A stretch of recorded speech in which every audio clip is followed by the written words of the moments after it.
قاتلانې وشي خون به مې واخلې قاتلانې به شي زلفې دې مسمه ورانې به شي زموږ وعدې د ښکلې سڼې نه دي چې رنګ به واړوي افسانې به شي پښتون افغان چینل درنو لیدونکو سلامونه او مینه مې ومنئ نن را سره خوږ ملګری ادیب لیکوال ښه ترنم کوونکی بشیر احمد شاهین میلمه دی دی به تاسو ته ترنم کوي هیله لرم چې خوښ هم شي او په مینه یې واورئ مننه عابد صاحب د حسیب خوشبین صاحب یو څو بیتونه دي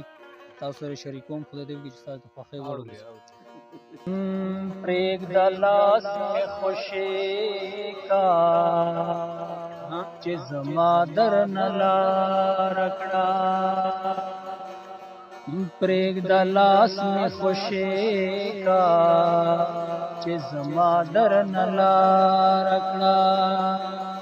دا وخت نو د تلو دی جینۍ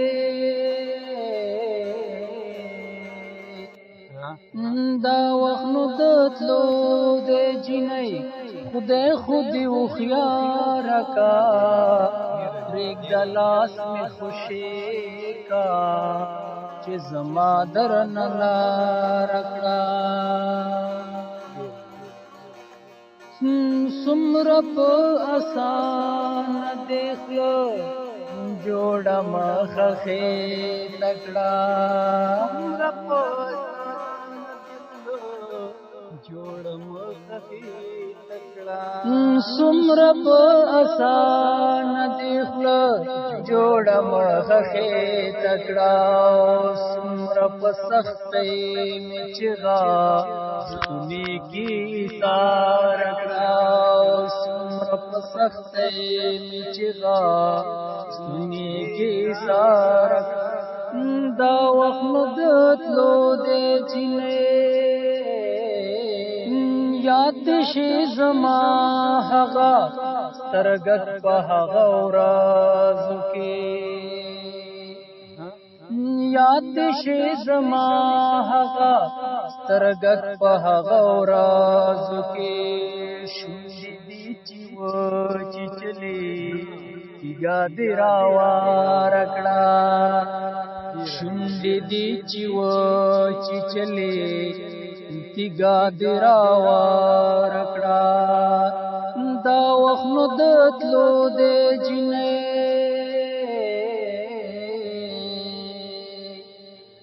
دا وخت نو د تلو دی جینۍ خدای خو دې هوښیاره کا پرېږده لاس مې خوشې کا چې زما درنه لاره کړه یو رنگ کې بیخي ډېرو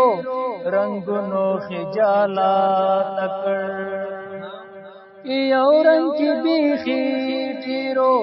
رنگونو خجالت کړ خپله ملامتو سړی ماته هنداره کړه خپله ملامتو سړی ماته هنداره کړه دا وخت نو د تلو دی جینۍ دا وخت نو د تلو دی جینۍ خدای خو دې هوښیاره کا پرېږده لاس مې خوشې کا چې زما درنه لاره کړه ته د محبت بنده ته په محبت ژوندې ته د محبت بنده ته په محبت ژوندې زه خوشبینه زړه مه وهه ښکلې هم یاره کا زه خوشبینه زړه مه وهه دا ښکلې هم یاره کا دا وخت نو د تلو دی جینۍ دا وخت نو د تلو دی جینۍ خدای خو دې هوښیاره کا پرېږده لاس مې خوشې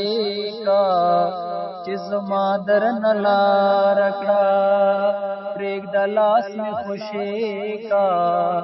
چې زما در نه لاره کړه